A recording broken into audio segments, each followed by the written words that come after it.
Um oferecimento Goiás Fazendas, GP Asfalto e Organic Brasil.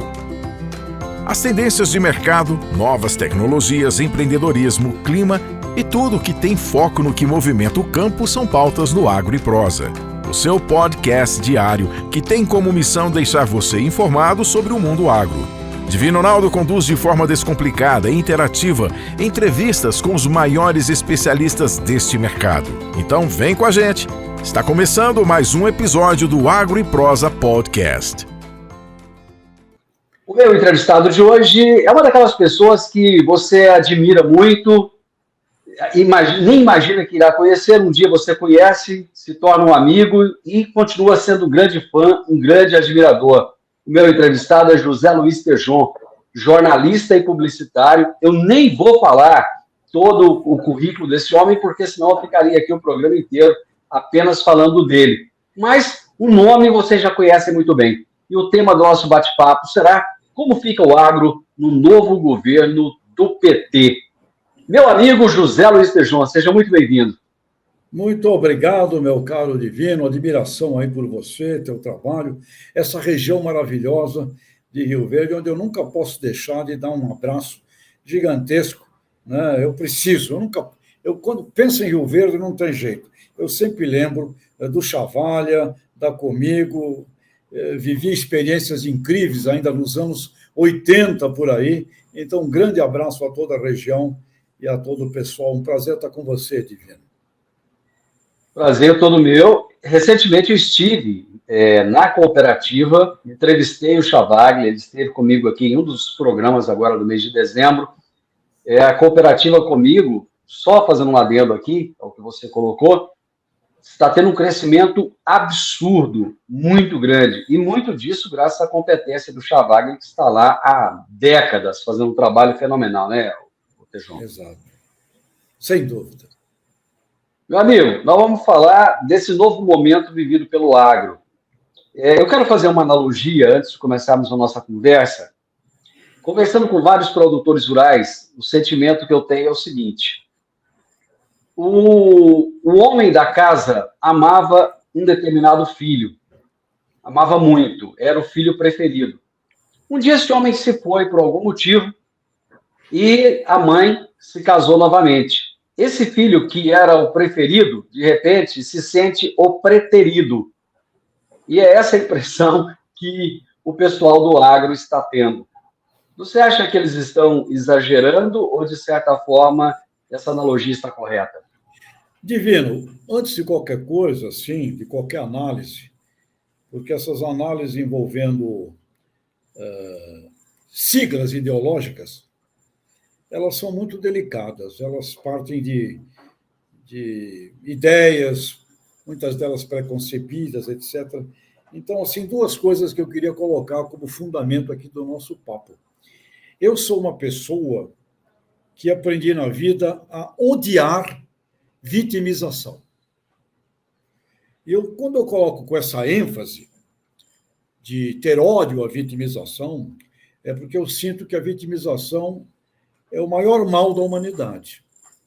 E eu aprendi isso na pele. Você conhece a minha história, Divino. Sim. 4 anos de idade, uma grave queimadura no rosto. Isso foi nos anos 50, com a ciência daquela época, ainda muito antiga. E eu tive ali uma infância de menino de cara queimada. Portanto, eu tinha tudo para ser uma vítima divina. E o meu pai adotivo, Antônio Alves, um português de Trás-os-Montes, bravo, semi-analfabeto, ele olhava para mim, menino com a cara queimada, destruída, e dizia assim: filho, não tenhas vergonha da tua cara, tenhas vergonha na cara. Então eu fui educado a não tolerar a vitimização, o que salvou a minha vida. E eu vejo muita vitimização em vários aspectos. Não me deixam fazer, não permitem, agora é aquele outro. Então, era muito importante que todos os nossos ouvintes aqui, internautas, compreendessem este ponto de vista que eu tenho, que é não a vitimização, e um outro aspecto, não terceirizo culpas. também eu aprendi a não botar culpa nos outros. Eu podia botar culpa na minha vida em coisas, pessoas. Eu aprendi a não botar culpa em ninguém e a não me vitimizar. Então, isto é muito comigo, Divino, o meu princípio de vida. E quando você se referiu aí a um exemplo, ao exemplo de uma cooperativa que eu acompanho desde a época que eu comecei na atividade, lá na Jato, em 1977, quando iniciei minha vida dentro do mundo da agricultura, da mecanização, por exemplo, é um pessoal que começou pequeno, com muito sofrimento, enfrentando uma série de obstáculos, de desafios, e sempre superou. E é um exemplo vivo, como esse que a gente menciona, lembrando aqui comigo, do Chavalha, com certeza a região aí é plena de seres humanos que sempre estiveram muito acima dos obstáculos. Então, colocado esses dois pontos, que é para os meus amigos aqui entenderem o meu ponto de vista, eu diria que o agronegócio brasileiro sempre esteve acima de governos. Sempre esteve acima de governos. Eu fiz uma análise desde 1970 com o ministro Cirne Lima, que foi o ministro que fez o planejamento da Embrapa, e depois nós passamos de 1970 até 2022, nós passamos por tudo que é tipo de governo que você pode imaginar. Passamos por governo militar, que eu considero aquele governo, principalmente o governo do general Geisel, do presidente Geisel, considero um governo muito positivo, o governo Geisel, onde foi a Embrapa erguida, onde tivemos uma série de ações extraordinárias, tivemos ministro Alisson Paulinelli, ou seja, nós passamos por governos militares, passamos por governos militares numa época já muito difícil, da década de 80, onde eu estava na Agroceres e eu me lembro que a gente vendia semente em ORTN, a inflação era desesperadora. Passamos pelos anos 80, entramos na fase do fim do regime militar, um governo populista como o do Collor, nós passamos pelo Collor, que fez uma catação na poupança de todo mundo.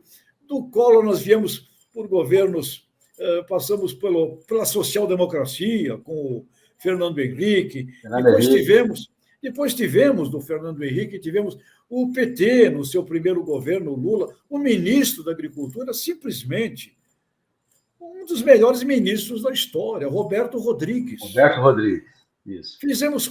Foram feitas coisas extraordinárias ali, é só relembrar, é só conversar com o Roberto Rodrigues, coisas extraordinárias que foram realizadas. Depois passamos por um governo do PT já com visões que não eram as visões econômicas adequadas do próprio governo Dilma, o agronegócio crescendo. Aí tivemos o governo Temer, Blairo Maggi teve por ali, o maior produtor de grãos do planeta Terra. E o governo Bolsonaro com a ministra Tereza Cristina, que, sem dúvida, eu diria que, sem medo de errar, foi a melhor ministra desse governo. A melhor ministra desse governo, enfrentando situações internacionais complexas. Então, o que eu gostaria de deixar aqui no início do papo para os nossos ouvintes é atenção, pessoal. Nós somos responsáveis pelos nossos destinos.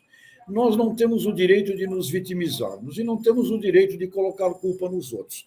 Cabe a nós, como pessoas, e os exemplos que você tem aí em Rio Verde provam isso, e cabe a nós, como sociedade, como associativismo, enfrentarmos como sociedade civil organizada, mitigarmos os problemas e os erros que governos realizam, porque os governos não são perfeitos. Agora, uma coisa que conta muito a favor da pecuária brasileira é que, nessa análise que eu fiz, os ministérios de agricultura do Brasil sempre foram e sempre estiveram com uma performance superior à média dos seus governos. Então, o crescimento acontecendo, o cooperativismo, que está aí o belo exemplo que você dá. Hoje, as cooperativas representam 53% da produção de grãos do Brasil. Cooperativas enfrentam corporações multinacionais na área da proteína animal, etc. Ou seja, nós temos aqui um estoque, eu diria, de fatos e de fatores muito positivos desde 1970 até hoje, independente de governos. Então, eu diria, pessoal, somos nós que vamos realizar o nosso destino, então eu não estou preocupado. Eu não estou preocupado com o governo de PT, de Beltrano, de Fulano, de Cicrano. Eu estou somente preocupado com a nossa atitude, a nossa atividade e a nossa compreensão de um sistema chamado sistema de agribusiness, onde necessariamente a gente envolve e é envolvido pela indústria, pelo comércio, pelo serviço. Essas três funções, indústria, comércio e serviços, que envolvem a agropecuária, no antes da porteira e no pós-porteira, isso forma um bloco que representa 30% do PIB do Brasil. Este bloco, se nós conseguirmos, e aqui vai o meu desafio do bom senso, o meu desafio humano, se nós conseguirmos que 4 ministros dialoguem, conversem entre si, o ministro Alckmin, que tem indústria, comércio e serviço, o ministro Fávaro, que tem agricultura, a ministra Marina, que tem meio ambiente, e o ministro Paulo Teixeira, que tem o MDA. Se esses 4, aqui é um pedido que eu faço ao bom senso, e aí eu posso pedir aos deuses também. Se vocês quatro conversarem e nós tivermos aí com os 4 uma estratégia sistêmica envolvendo a indústria, o comércio, o serviço, a agropecuária, a Apex está lá com o ministro da Indústria, Comércio, Serviço e Agropecuária, está com o Alckmin. Né? A Conab deverá ficar com a agricultura ou com o MDA, enfim.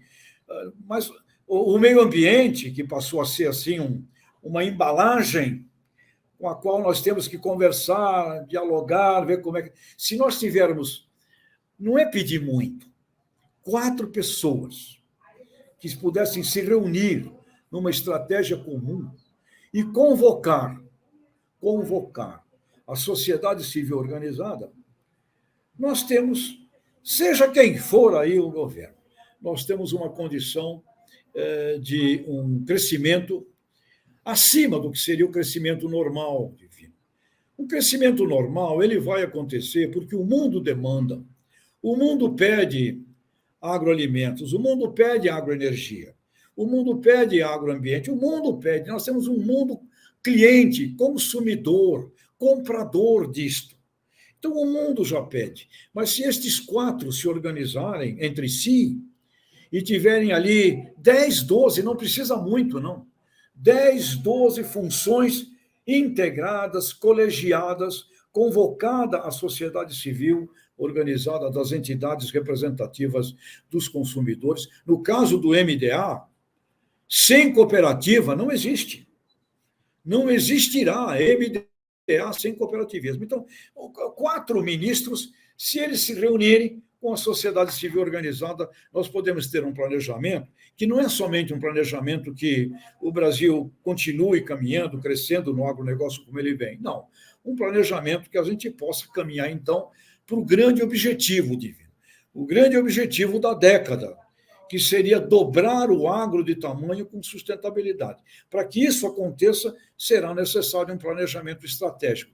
Estes 4 têm condições de, reunidos, organizarem, apresentarem, convocando a sociedade civil organizada. Então, eu espero, como disse Winston Churchill na Segunda Guerra Mundial, né, quando ele enfrentava sozinho ali o maior exército do mundo, ele falou: nunca tantos deveram tanto a tão poucos. E eu diria, por favor, 4 ministros. Poderíamos escrever na história: nunca tantos deverão tanto há tão poucos, porque se vocês quatro se reunirem, nós temos uma condição espetacular, não apenas de manter o crescimento que o Brasil vem tendo. O Brasil tem dobrado a sua agropecuária a cada 13, 14 anos. Se você fizer uma análise dos últimos 70 anos, a cada 13, 14 anos o Brasil dobra. Então, o Brasil vai dobrar a agropecuária dele. Nos próximos 10, 12 anos, eu não tenho dúvida. Mas não basta a agropecuária só.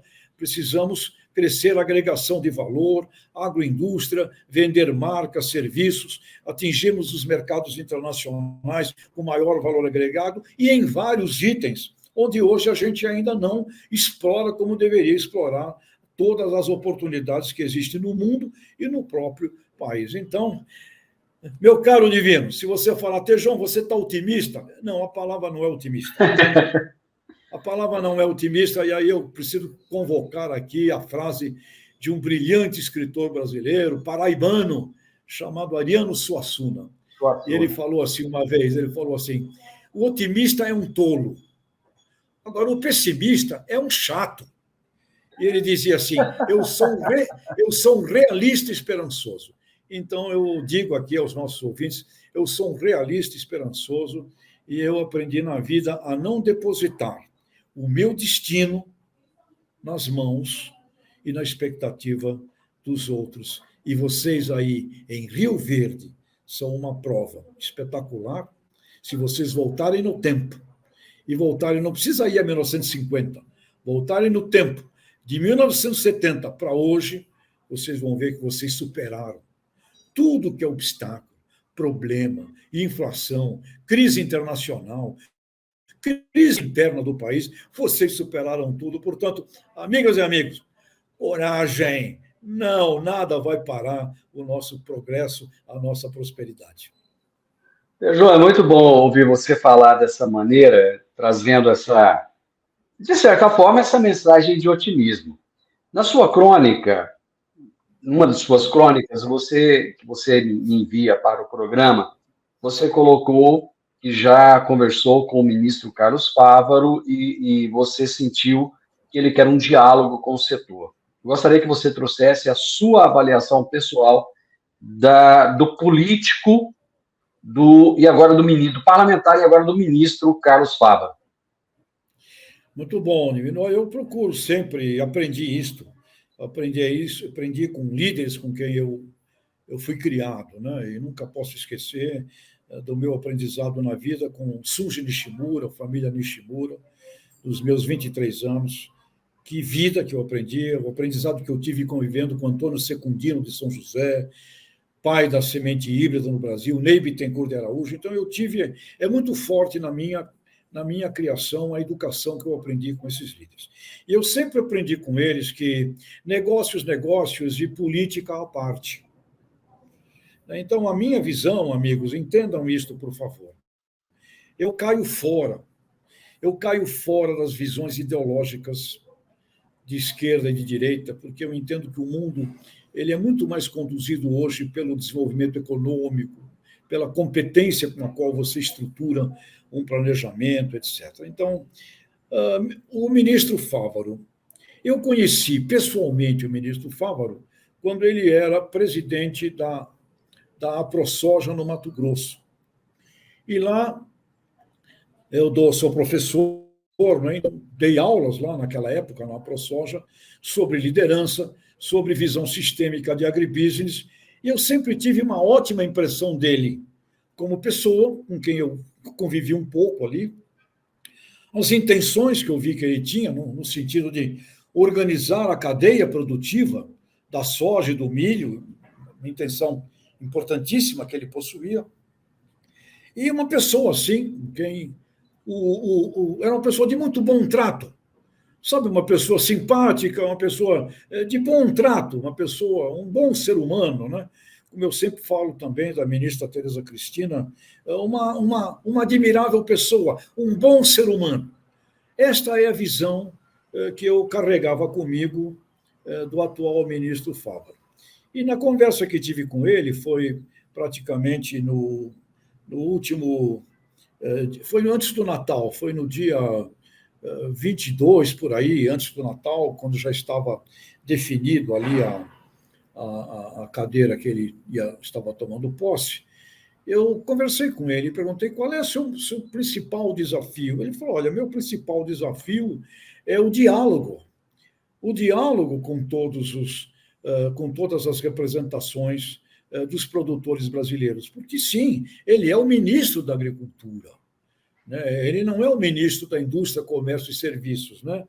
Que precisa ter uma visão estratégica de relacionamento com o seu canal de suprimento. E aí é onde eu estaria vendo uma junção importantíssima desse ministério com o Ministério da Agricultura, sem dúvida alguma. O Ministério da Agricultura é o suporte, é toda a base das matérias com as quais a indústria, o comércio e o serviço vão lá trabalhar no pós-porteira. E o setor industrial do antes, de fertilizantes, de químicos, etc., trabalha aqui no antes das porteiras. Então, ok, tem que haver essa junção. Mas o ministro Fávaro, ele é o ministro dos agricultores, dos criadores, né? Então, ele precisa, sem dúvida alguma, estabelecer um diálogo, e ele se mostrou extremamente, assim, nesse sentido, consciente disso. E consciente de que vai ter que atuar muito para mitigar, diminuir o efeito, como você bem colocou na tua fábula aqui do início, de um filho que se sente, agora a mãe casou com outro pai e ele passa a ter um padrasto, né? Essa colocação que você colocou, que eu entendo esse sentimento, né? Ele vai ter que ser, então, vamos imaginar que ele seja o novo pai, ele tem que ser um pai extremamente compreensivo da situação desse filho, apaixonado por um pai que o antecedia, e não entrando aqui em nenhum mérito de avaliação desse pai que o antecedia, mas esse filho amava aquele pai, então esse novo pai ele tem que ter uma grande, eu diria, e eu falei até num artigo que eu coloquei, ele teria que desenvolver a habilidade de um maestro, né? E essa habilidade de um maestro me foi falada pelo maestro João Carlos Martins, querido amigo, né? Um maestro que não pôde continuar tocando, era o maior intérprete pianista, né? De Bach do século XX. Ele não pôde mais, ele aprendeu a ser maestro. E aí eu perguntei, mas João, a maior dificuldade para você aprender a ser maestro? Ele falou, não era a música, não era o aspecto técnico da música, não. Era o aspecto comportamental meu, ele falou. Porque eu era um instrumentista, eu era a estrela da orquestra. E aí eu virei maestro e eu vi que sem os músicos eu não faria orquestra. E o que você teve que desenvolver? Ele me disse 3 Hs. Eu falei, quais são os 3 H, João? Humildade, humanismo e bom humor. Se eu não desenvolvesse humildade, humanismo e bom humor, eu jamais conseguiria conquistar o coração daqueles músicos. Então, com o ministro Fávaro, a conversa que eu tive com ele foi muito por aí. Olha, e a tua analogia, a tua fábula de início, muito pertinente, Divino, eu diria, é uma atitude muito importante que o ministro Fávaro tem que fazer, no sentido de uma humildade, no sentido que não é de ser subserviente, é uma humildade na compreensão da sua posição de um pai novo perante um filho que ama o pai antigo. Segundo, humanismo, compreender este sentimento, esta emoção humana. E terceiro, bom humor. Tem que aprender também a levar muita coisa em bom humor, brincar com a vida, porque vai precisar de muito talento nesse sentido, para evitar, Divino, retalhar perante alguma acusação emocional. Porque a tua imagem de início de papo é espetacular. Eu chego lá, caso com essa nova mulher, e ela tem um filho, como você bem colocou, e esse filho me agride. Esse homem aí que você vai dedicar, esse filho me agride, eu sou o pai novo. Se eu respondo para esse filho de uma maneira não humana, eu termino com a relação. Então, eu preciso ter esta consciência. Eu sou um pai novo numa casa onde eu tenho que conquistar a confiança e até dizer para essa criança aí, jamais substituirei teu pai, mas jamais você terá em mim alguém que não ama você. Ou seja, Divino, se tivermos, não é pedir muito isso, Divino. Então, não é pedir tanto assim, né? Porque são coisas que estão aí na filosofia humana há séculos. Então, voltando aqui ao meu pedido, 4 ministros se reúnam, pelo amor dos deuses, né? Ministro Fávaro, o senhor tem, sim, uma qualidade humana, como eu conheci, o senhor é um bom ser humano, é uma pessoa de coração. Portanto, compreenda nesta imagem que Divino deixou para nós, do pai que chega lá, do pai novo, né? Do padrasto, né? Ou da madrasta, compreenda essa posição e seja extremamente amoroso, carinhoso, generoso, afague, chame, né? E não responda e não faça retaliações quando receber assim alguma fala mais turbulenta daquele filho que está com esse sentimento. E outra coisa importante, Divino, a gente também não pode generalizar, não é? Porque eu conheço produtores, produtoras que têm uma visão que não é essa do filho abandonado pelo pai, tá certo? Então também não vamos generalizar, porque eu conheço, e aqui eu não quero entrar nessa seara dessa conversa, porque a única coisa que nos interessa é uma coisa só, é a prosperidade do sistema do agronegócio. Ele é fundamental para a economia do Brasil, e quanto menos a gente der chance a debates, que sejam debates que nos tragam dor, raiva, medo, ódio, quanto menos a gente der chance a isso, mais agradável e mais positivo será para todo o país e também para esse menino que você bem colocou. Adorei a tua figura aí da fábula, para esse menino aí também crescer e amadurecer nessa relação. Mas é muito importante que o papaizinho novo tenha muito equilíbrio emocional nesse contato, viu, Divino? Ô, Tejó, assim, logo de imediato, já houve o decreto presidencial que extinguiu a diretoria agrícola do Ministério das Relações Exteriores. Você citou a ministra Tereza Cristina, que conseguiu fazer um papel fantástico no Ministério da Agricultura, e isso não é segredo para ninguém, conseguiu abrir vários mercados, conseguiu mostrar o produto brasileiro lá fora. Essa extinção dessa diretoria agrícola, de alguma forma, você acha que ela pode dificultar o trabalho do Fávaro em buscar esses novos mercados que ainda temos que conquistar? Olha, aí vai um pouco ou muito do que eu falei agora há pouco. Se nós conseguirmos uma união de objetivos, de estratégias, de metas entre indústria, comércio e serviços com a agricultura, nós temos ali um casamento extraordinário, porque a Apex pertence à pasta da indústria, comércio e serviços. E uma coisa muito importante também, e aqui eu ressalto, ministra Tereza Cristina, antes de tudo, ser humano, uma mulher com alma humana. E segundo, ela apagou incêndios provocados, na minha forma de ver, por uma inabilidade nas relações internacionais. Ela se transformou, Divino, além de ministra da Agricultura, ela se transformou na ministra de Relações Exteriores, porque ela foi fazer reunião com o pessoal do mercado halal, os árabes, quando teve aquela encrenca lá que você se lembra bem, da Embaixada Brasileira em Jerusalém. Ela enfrentou o presidente Trump. Uma cena maravilhosa que ela me contou e que eu não esqueci jamais. No início do governo, estava uma reunião lá nos Estados Unidos, estava o presidente da República do Brasil, estava o Trump, mais assessores, ela estava presente, e o Trump é um tremendo vendedor, né? É um hard sell. Ele é um vendedorzão. Não, porque então vocês no Brasil, nós vamos exportar etanol para o Brasil e sem taxas, né? E o Brasil aceitou isso, né?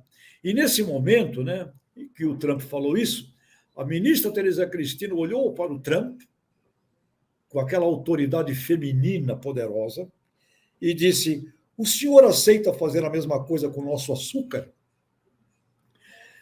Então, a ministra resolveu problemas com China, problemas. Uma vigorosa mulher. Se nós tivermos um elo positivo, efetivo, da área de indústria, comércio e serviços com a agricultura, se você observar bem, Divino, e vai aqui algo importante quando raciocinamos numa visão sistêmica de agronegócio, que quando você fala, eu exporto açúcar, nós não mandamos cana cortada, nós mandamos açúcar industrial. Quando você fala, nós exportamos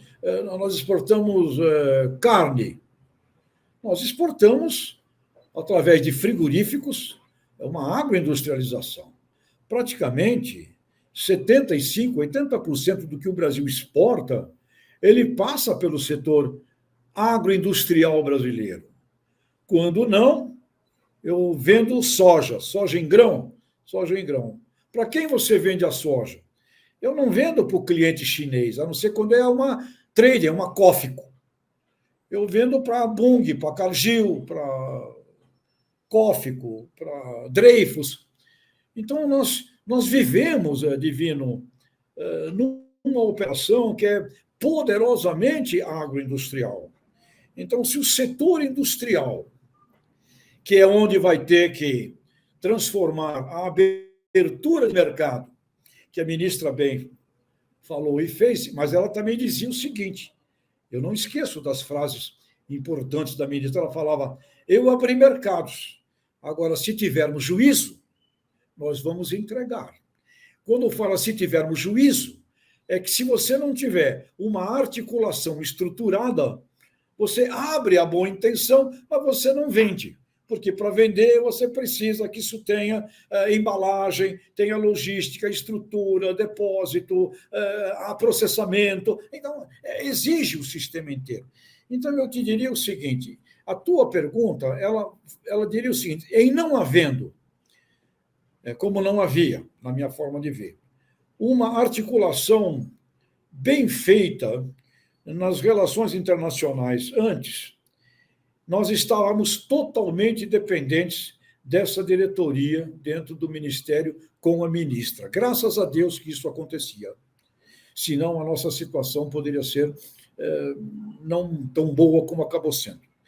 Na nova estrutura, se o setor de indústria, comércio e serviço, com a Apex lá, passarem a fazer um trabalho agroindustrial e numa coordenação que tem que ser umbilical com o ministro da Agricultura, porque a originação, que também antigamente ninguém levava muito em conta, de onde vem o grão, quem fez o grão, como fez um grão, com qual insumo fez o grão, se foi dentro de uma prática, de uma política de agricultura de baixo carbono, de ABC, se tem ILP, se tem ILPF, esta originação passou a contar, que não contava antes. Conclusão, eu te diria que essa resposta será depende. A minha expectativa é que a gente possa ter, como nunca, talvez, eu espero isto, um casamento entre o Ministério de Indústria, Comércio e Serviços com o da Agricultura, e que esses dois conquistem e atraiam a lucidez do Ministério do Meio Ambiente, porque meio ambiente passou a fazer parte na originação, e que juntos com o MDA, que é com o ministro Paulo Teixeira, que a gente possa, então, ter aí um quarteto. Né? Um quarteto não é pedir muito, Divino, não é pedir muito um quarteto, vai.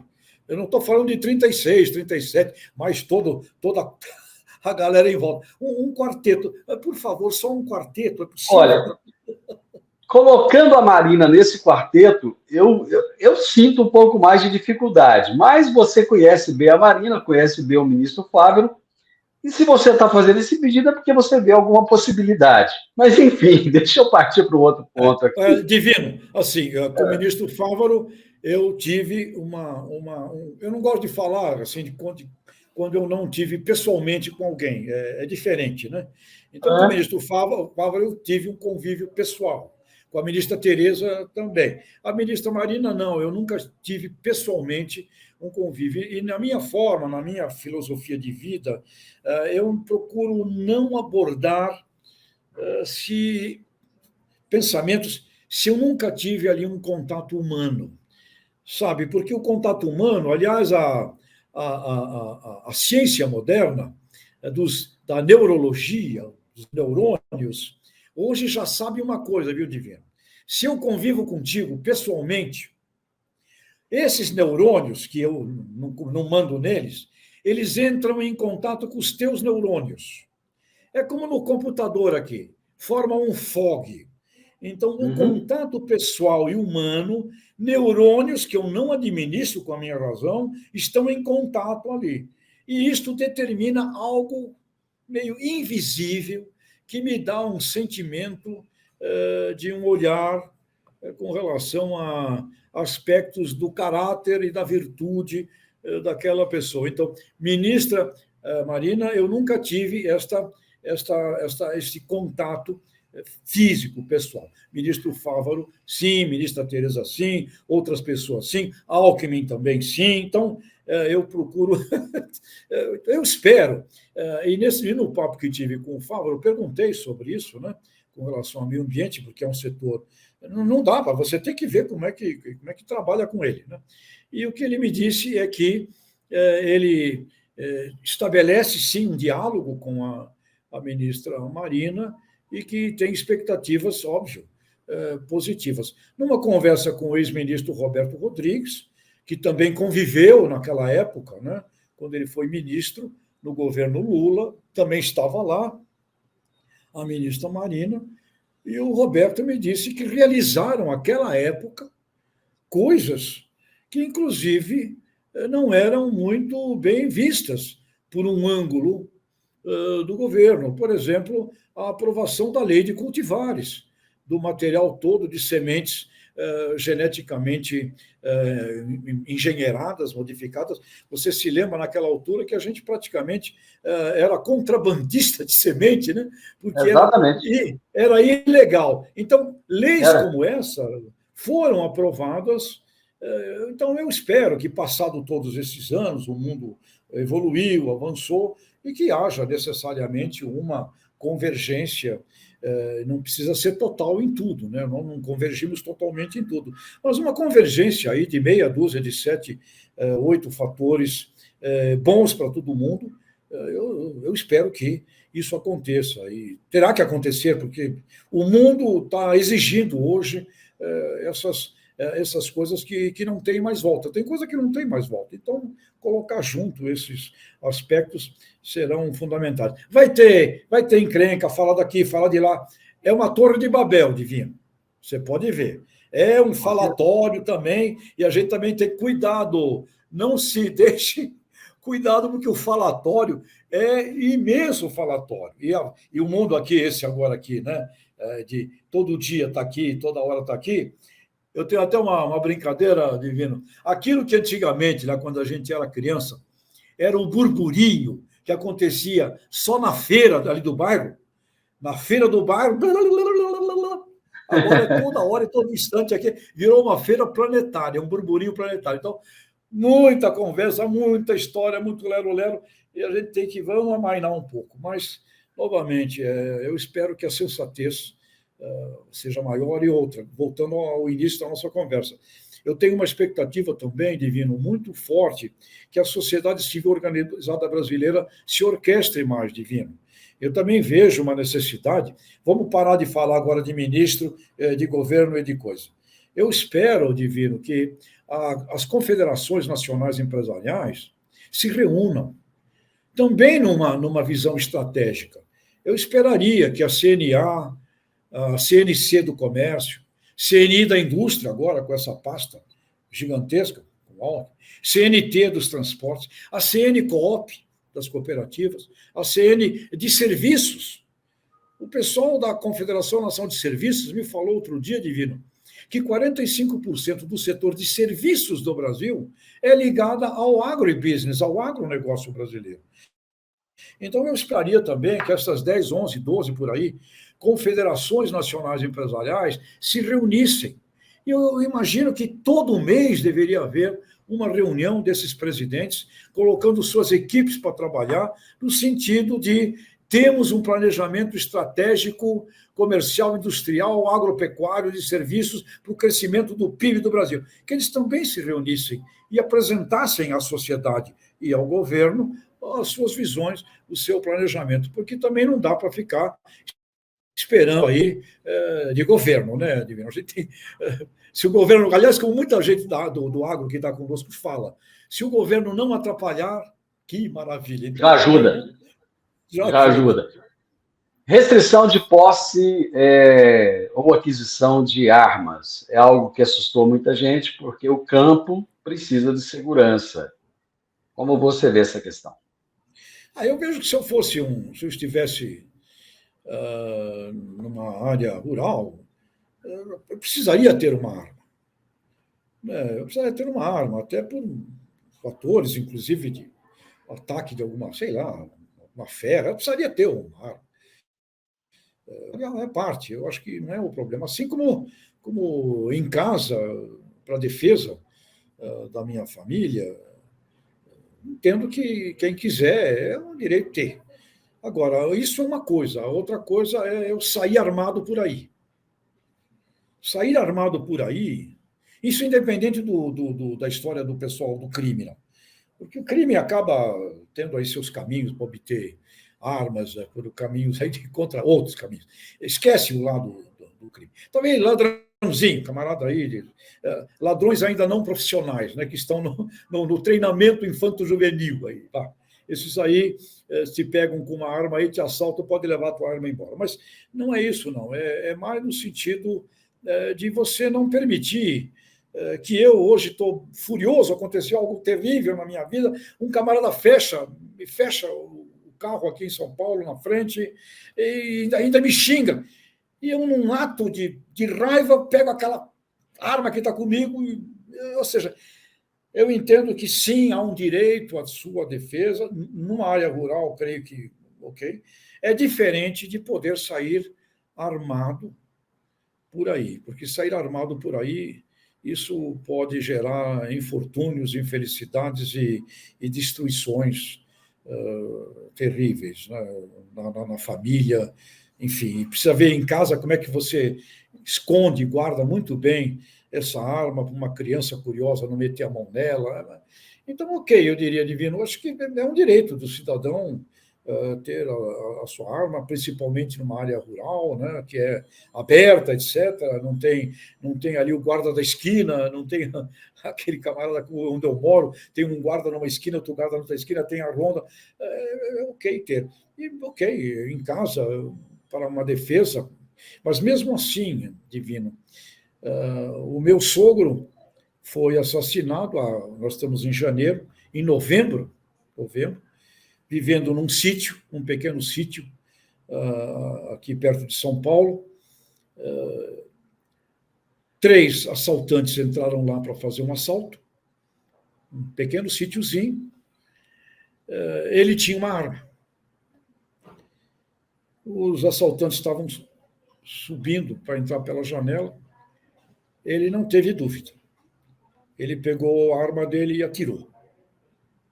Os 3 caras fuzilaram ele. Então, eu vou te contar, é um assunto. Mas você perguntaria, se ele não tivesse a arma, eu não sei.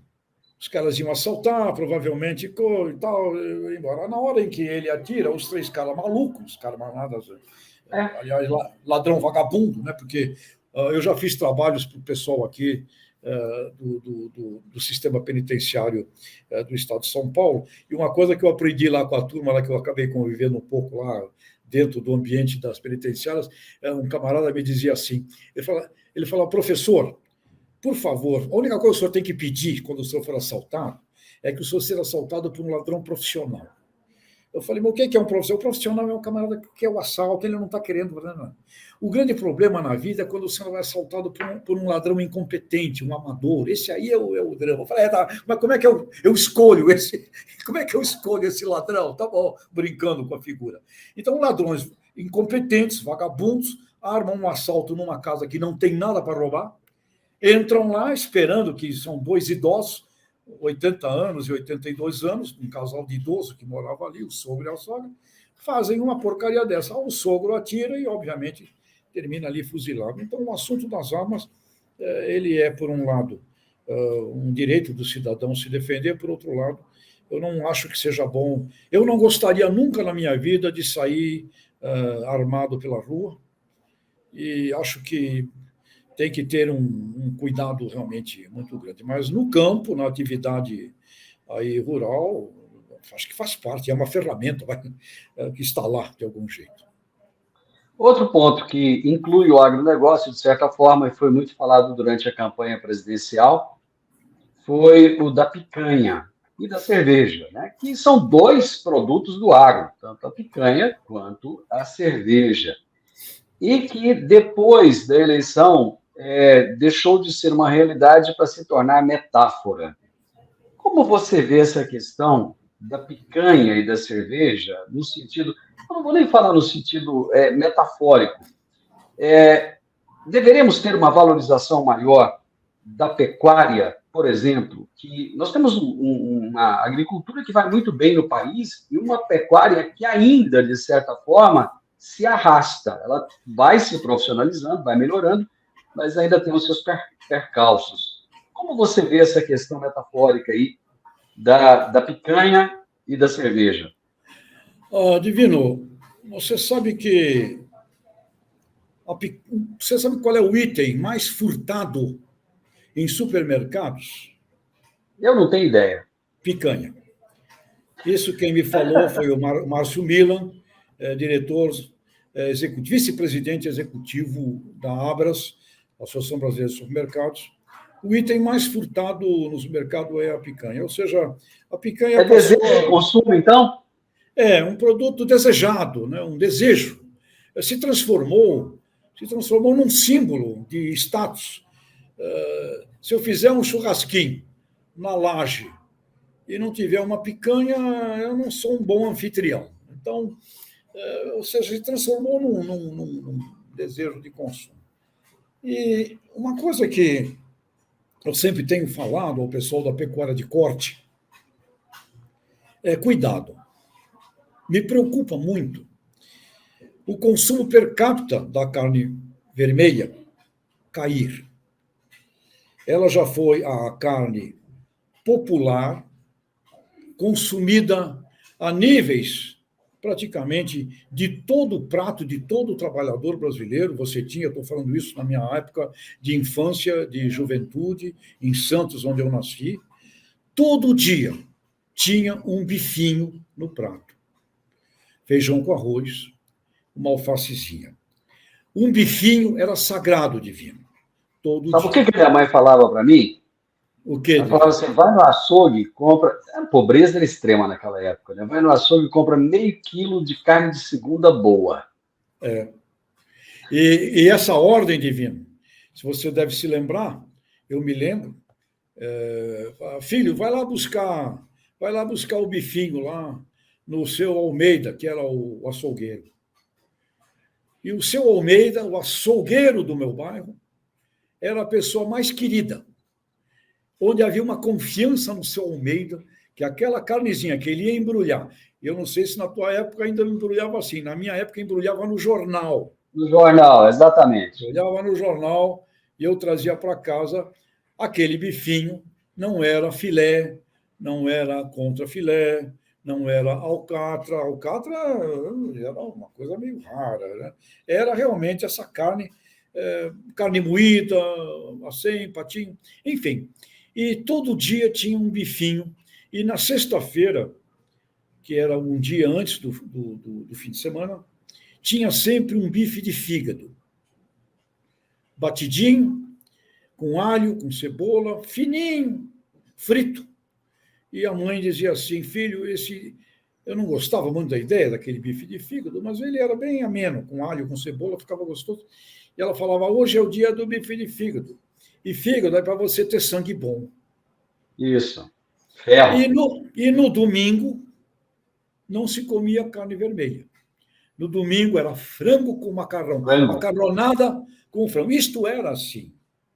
Vai passando o tempo, o consumo per capita da carne vermelha está hoje na casa de 26, por aí, quilos per capita, se eu não estou enganado. 26, 27, 25, última mensuração. Carne de frango foi para 44. A carne de porco, de suínos, cresceu nos últimos 10 anos, de 10 quilos per capita para 20, através de um grande trabalho de comunicação, principalmente dos supermercados. E o pescado vai crescer.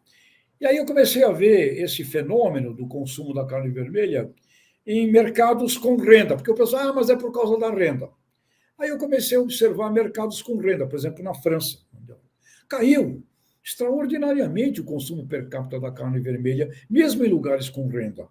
E mesmo aqui, junto à classe com renda. Por quê? Porque a carne vermelha virou um símbolo de um consumo onde você vai fazer uma festa, o churrasco do fim de semana. Então, aquela churrascada de fim de semana é onde você come os melhores cortes de pratos da carne vermelha.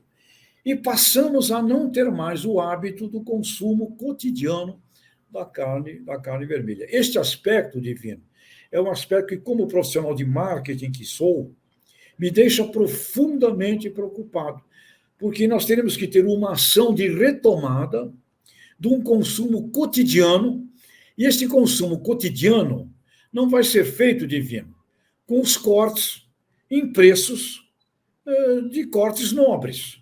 Nós temos que começar a apresentar isso que sua mãe falava. Vai buscar lá uma melhor carne de segunda, numa revisão desse posicionamento, que é, não existe carne de segunda, existe boi de segunda.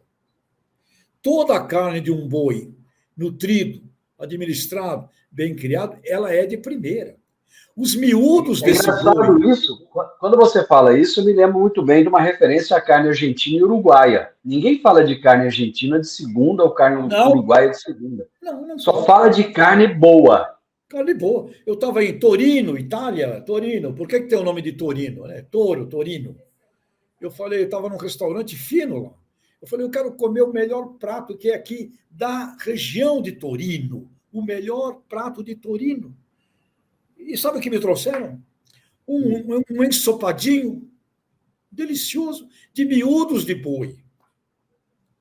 Por quê? Aí eu fiquei, por que são miúdos? Cultura. Tu acha que lá no passado, onde havia escassez, guerra, o diabo, as pessoas aprenderam a fazer das partes que seriam teoricamente jogadas fora, iguarias. Então eu comi naquele restaurante em Torino, na Itália, um prato de miúdos. Eu me arrependi, caramba, logo fui pedir, podia ter pedido outra coisa, mas ok, experiência cultural. Então, o que eu sinto é isso, Divino. O pessoal da pecuária de corte, e aí também os frigoríficos, né? Está na hora também dos frigoríficos, porque eles precisam cada vez mais se reunir à sua cadeia de suprimentos. Né? Vai ficando meio assim, impossível você ir para o futuro, tendo rusgas e antipatias, e não uniões harmônicas, eu diria, com o teu supply chain, com a tua cadeia de suprimento.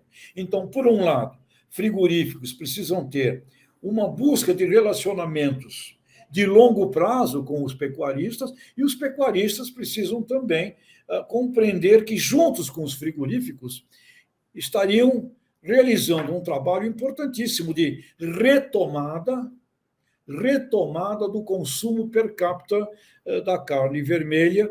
E cuidado, quando eu falo isso, o pessoal sempre fala, mas é a renda, é hábito.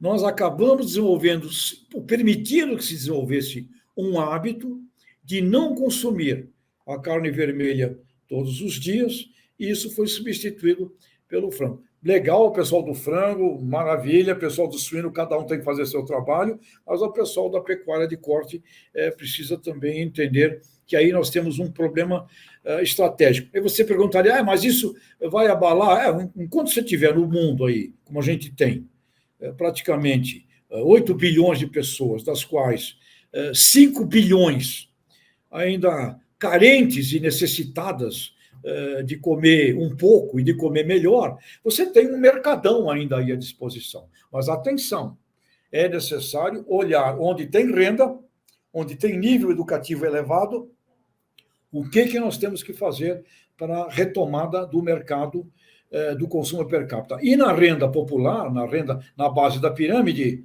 nós temos que retomar a inteligência das nossas mães, Divino. E quem sabe está faltando aí o seu Almeida, o açougueiro. Porque aquele cara, Divino, eu me lembro do açougueiro lá do meu bairro. Ele era o cara mais importante ali, o seu Almeida. E se o seu Almeida mandasse lá naquele embrulho de papel jornal alguma coisa que a mãe não achasse bom, ela ia lá naquela hora com o tamanco na mão querer bater no seu Almeida. Com certeza absoluta. Bom, nós temos vários pontos ainda para tocar. E MST.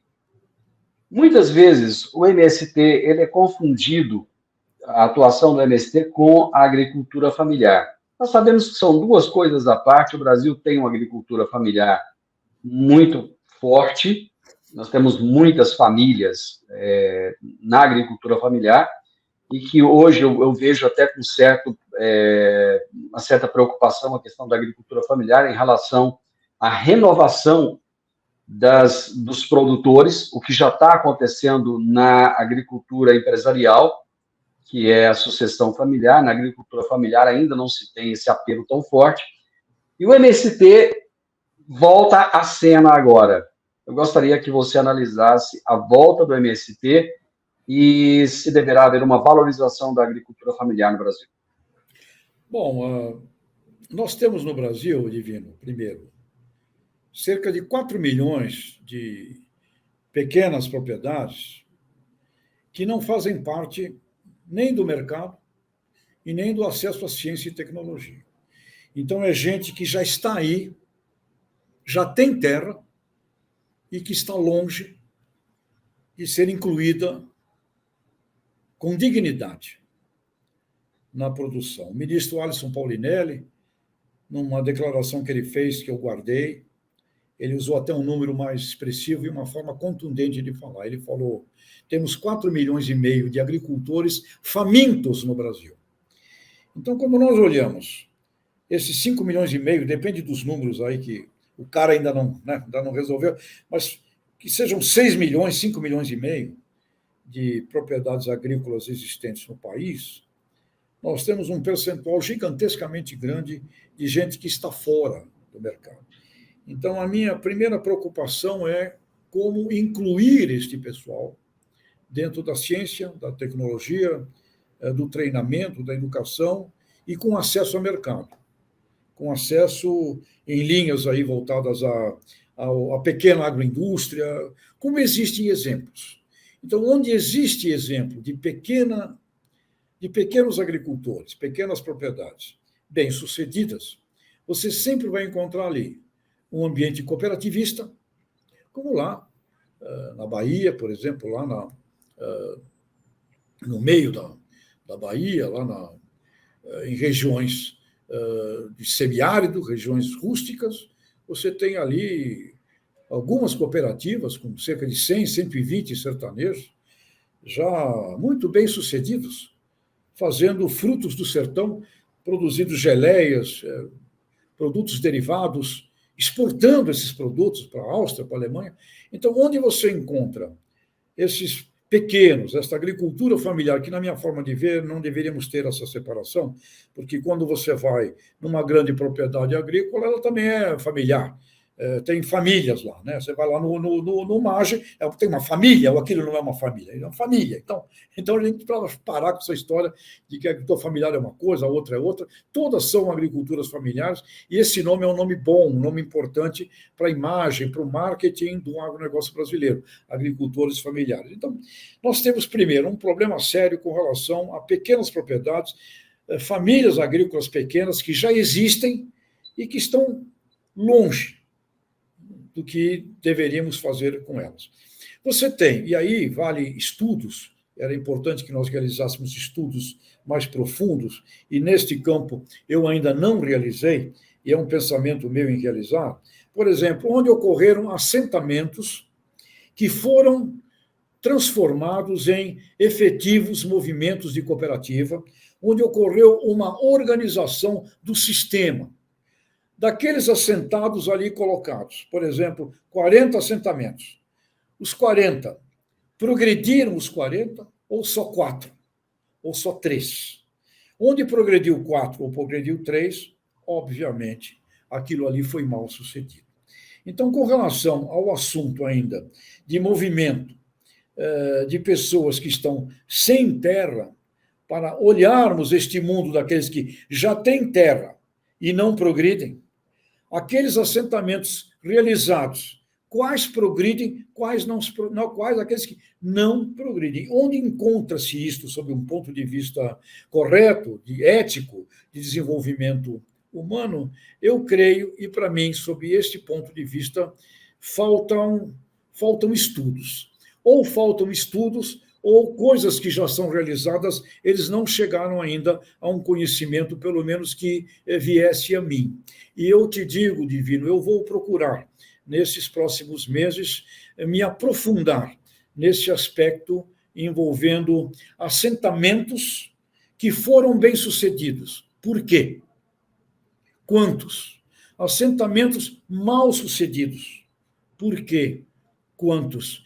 E que propostas existem de novos assentamentos e como que eles seriam trabalhados em meio à existência de 4 milhões e meio de pequenas propriedades já existentes que ainda se encontram fora da assistência técnica, fora da tecnologia, fora da ciência e fora de mercados. E uma coisa que é importante a gente também estabelecer, são coisas que envolvem preconceitos e visões. Você fala agronegócio, parece que você está falando de um grupo. Você fala agricultura familiar, parece que você está falando de um grupo que não tem a ver com agronegócio. Isso é muito errado. Muito errado. Porque qualquer coisa que você faça numa atividade do campo, numa atividade hidropônica, aqui em São Paulo, numa agricultura vertical num prédio, qualquer coisa que você faça na caatinga, que você tenha que viver daquilo, você tem que vender. Você tem que vender o leitinho da cabra, você tem que vender o queijo, você tem que vender as ostras da praia de Pipa, você tem que vender. Portanto, não tem como você não estar no negócio. E aí, essa coisa é uma coisa que precisamos ajudar a acabar. Agronegócio não é nônimo de um segmento, não é nônimo de uma facção, não é nome de uma ideologia de direita, de esquerda. Agribusiness é um nome nascido em Harvard, professor Ray Goldberg, lá nos anos 50, é um sistema. Por isso, quando voltando ao início do nosso papo, indústria, comércio, serviço, agropecuária, isso forma um bloco. Se você tem lá em Canudos, na Bahia, lá naquela região, Caatinga, uma pequena cooperativazinha produzindo frutos do sertão, você está fazendo, sim, agronegócio, porque você tem que pegar os frutos, processar os frutos, transportar os frutos, fazer embalagem, criar uma marca, distribuir, vender.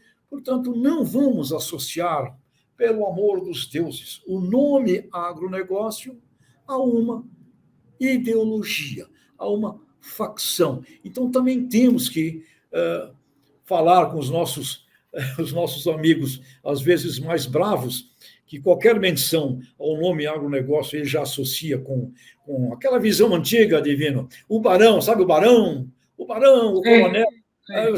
Aqueles filmes do Jeca Tatu, o Jeca Tatu era sempre uma vítima, lembra? Era sempre um pobrezinho magrinho, né? E o fazendeiro era o gordo. Era o maldoso era o... Essa coisa é uma coisa que não é. Agribusiness, agronegócio, é um nome técnico, não é definição disso. Então, Divino, a gente vai precisar, nesse sentido que você coloca, eu diria, muito bom senso e muita elegância. Porque se eu respondesse a tua pergunta de uma maneira que não procurasse ser uma maneira educada e educativa e para diálogo, imediatamente eu já seria aqui muito mal entendido por um pessoal mais vinculado ao MST, por exemplo. Talvez alguns amigos nossos aqui do mundo mais nosso aqui, Tejão, você fica contemporizando e também não gostem, mas, pessoal, atenção, nós temos que trabalhar, conquistar, chamar, não adianta, a gente não vai conseguir êxito se a gente, como eu disse agora há pouco para você, Divino, na conversa sobre o ministro Fávaro, meio ambiente, se a gente não promover um intensivo diálogo, a gente não caminha. E aí vai um aprendizado que acabei de receber do velho Ray Goldberg, lá em Harvard. Ele está com 95 anos. Eu conversei com ele há 2 anos atrás, Divino. E eu perguntei, que conselho você daria? Ele falou, meu conselho é reúna os diferentes. Se a gente não reunir os diferentes, a gente não prospera. Então, eu estou muito nessa também, sabe? Reunir os diferentes, compreender o que tem de positivo no que foi feito, de negativo, e procurar, dentro disso, nunca esquecer daquele início do nosso papo, que é, eu tenho completa ojeriza de vitimização e completa ojeriza de terceirizar culpa. Isso eu aprendi na minha vida, então isso é a minha grande regra. Então, vamos tratar, por exemplo, com o MST, eu já gostaria de ver qual, onde, o que funcionou, onde não funcionou. Uma pergunta, por que aqui no famoso Pontal do Paranapanema, em São Paulo, era cheio de confusão, de encrenca, e me parece, preciso ir ver, eu preciso olhar lá. Eu ouvi, que está indo bem, com uma série... Ou seja, eu gostaria que nós estudássemos onde é bom, onde não é bom, e, obviamente, você vai dizer, mas, Tejon, você não está sendo ingênuo, né? Não, novamente, eu sei muito bem que a vida na Terra é uma luta de forças criadoras com forças da entropia. Isso é parte da luta, mas eu tenho que aprender a lutar agora de uma maneira, eu diria, um pouco mais evoluída. Diferentes, vamos bater um papo, vamos conversar, até porque eu acho que aquilo que nós aprendemos a fazer é de uma utilidade gigantesca no campo de todas as atividades aí, da benemerência, da filantropia, da preocupação com a fome efetiva, sem dúvida alguma, né? E na preocupação com a fome, meu caro Divino. Emprego, cooperativa. Cooperativa. E essa talvez fosse a principal questão que eu deixaria aqui para o MDA e para o próprio MST. Sem cooperativismo, eu não creio na efetiva emancipação dessas pessoas que talvez merecessem e precisassem, sim, ter dignidade na vida. Eu sei que eu já tomei muito do seu tempo, mas tem 2 pontos que eu preciso muito de colocar aqui, e eu gostaria de ouvir a sua opinião. Um deles é a demarcação de terras indígenas. Nós ainda precisamos demarcar mais terras indígenas no Brasil? Nesse sentido, eu não sou um estudioso do tema, mas me parece que houve uma definição de um marco. Se eu não me engano, me corrija se estiver errado, que me parece que foi em 1988, eu não sei bem. Existia um ano, né, acho que até na própria Constituição, que era um ano definitivo ali para se fazer isso. Isso, exatamente. É isso, né? Então, isso é motivo de discussão no STF, quer dizer, já judicializou, querem mudar a compreensão, e agora o novo governo já disse que vai demarcar mais terras indígenas, inclusive tem uma série, parece que 13 demarcações estão aí. Eu acho que esse é um tema que tinha esse marco legal, né, como você tá informando, e uma coisa que eu vou procurar, que é outro tema, você falou agora há pouco do MST, que eu vou procurar com muita honestidade estudar mais, mas o assunto indígena também. Eu estou pedindo a umas pessoas amigas do USDA, Departamento de Agricultura dos Estados Unidos, que me abasteçam com informações de como que o assunto terras e indígenas foi resolvido nos Estados Unidos. Eu creio que nós precisaríamos de uma visão de como lá os americanos hoje convivem nesse aspecto com a cultura indígena, com as nações indígenas. E uma coisa que me chama a atenção, até uma experiência pessoal, que eu estava em Naviraí, Mato Grosso do Sul, há um mês e meio atrás, e lá eu fui apresentado ao cacique, a um cacique ali da região, que tem ali uma aldeia de 6 mil índios. E na conversa com esse cacique, ele falou, eu perguntei, enfim, cacique, qual é o seu principal objetivo? Ele falou, meu objetivo é que os índios trabalhem. Eu gostaria muito que os índios trabalhassem, e ele estava lá em Naviraí, na cooperativa, lá, né, na Copa Sul, lá de Naviraí, do Gervásio, presidente, estava lá na cooperativa exatamente vendo essas coisas. E queria que jovens índios fossem ao mercado de trabalho. Né? E esse índio, esse cacique, o nome dele, aliás, curiosamente, Roberto Carlos é o nome do cacique. Esse cacique falava assim, olha, eu preferiria, ele disse, eu recebo lá mais ou menos 1.400 cestas de alimento, né, lá na aldeia. Eu trocaria, isso ele me falou, eu trocaria essas 1.400 cestas por 1.400 empregos. E dizia, eu gostaria que o índio se emancipasse, que o índio trabalhasse, que o índio tivesse... Então eu comecei a ver, e aí eu comecei a pensar ali, e eu não quero entrar nesse mérito, porque isso aqui está cheio de polêmicas, mas me chamou a atenção, assim.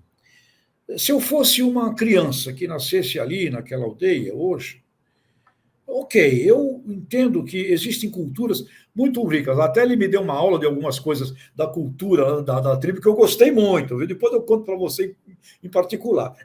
Ele me falou de uns saberes interessantes lá, muito interessantes. Ok, tenho que preservar essa cultura é muito importante. Preciso preservar o conhecimento, sim, é muito importante. Agora, eu não posso ser criado também agora como meu avô, ou como meu bisavô, lá em Astúrias, na montanha, lá na Espanha.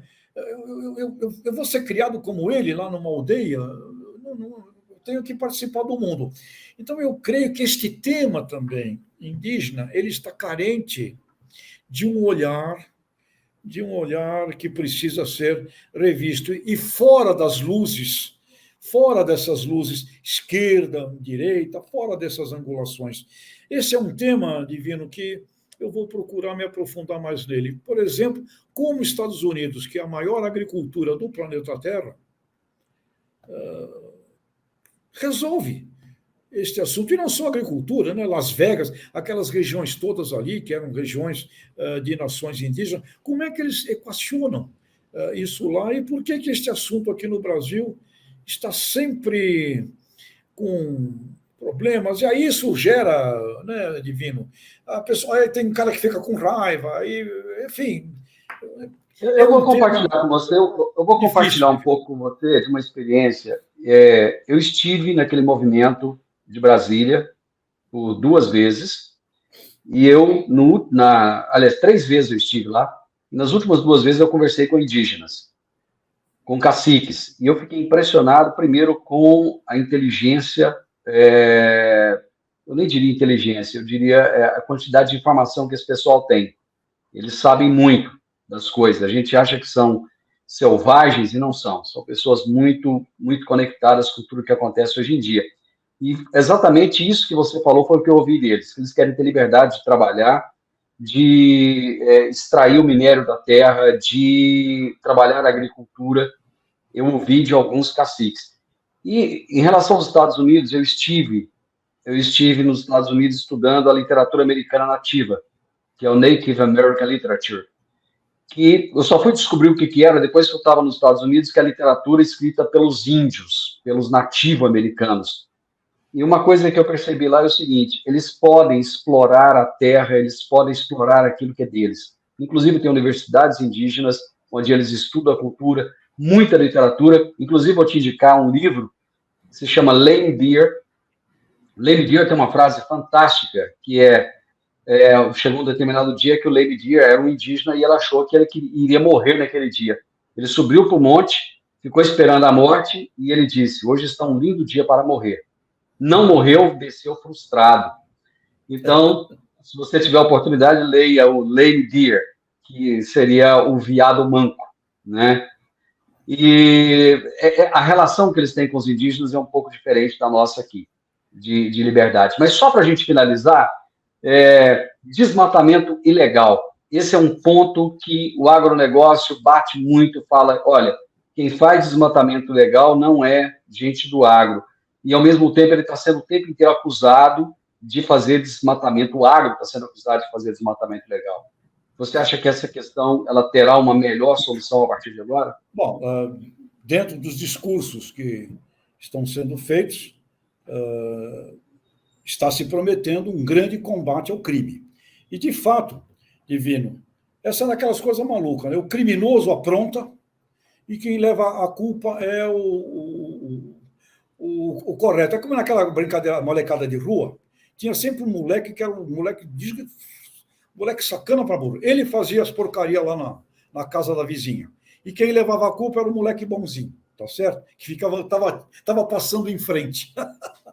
Então, sem dúvida alguma. E aí eu acho que cabe à sociedade da agropecuária brasileira e do agronegócio brasileiro, da indústria que se relaciona com o produtor, começar a deixar isso claro. Nós queremos um combate ao crime.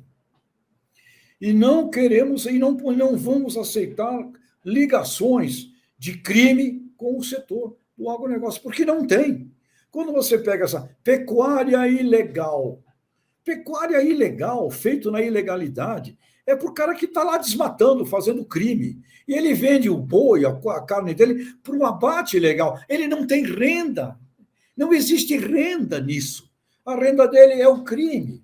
E aí pega meia dúzia de exemplos como esse, ou que percentual seja, isso se associa com a pecuária toda brasileira. Ou seja, nós temos um copo cristalino de gente boa trabalhando direito como deve. Aí vem alguém e pinga uma gotinha de mercúrio cromo, vermelho, e mexe, turva toda a taça de água cristalina. Nesse sentido amigas e amigos da agropecuária, não levantem sua voz com relação ao tema de desmatamento, porque isso não é com a gente, isso é com o outro. E quando a gente levanta, não somos nós, aquele moleque está dizendo que não é ele, deve ser ele mesmo.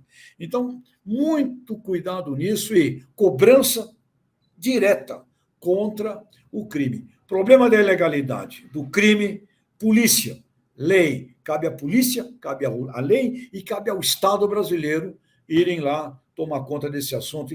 Senhoras e senhores da agropecuária, não ponham a mão nessa cumbuca, porque quando nós aqui, agora, nesse instante, estamos falando disso, se não tomarmos cuidado, pode parecer ou pode ser lido por alguém como nós aqui estamos defendendo o assunto, e não é. Então, eu diria que o setor da agricultura e da pecuária, nesse tema, boca fechada, não é conosco, é com outros caras, não é nós, não somos nós. E cabe também, agora aí vem outra coisa, não é, Divino? Comunicação. A gente não consegue fazer um plano de comunicação decente para o agronegócio brasileiro. O Pelé faleceu, né?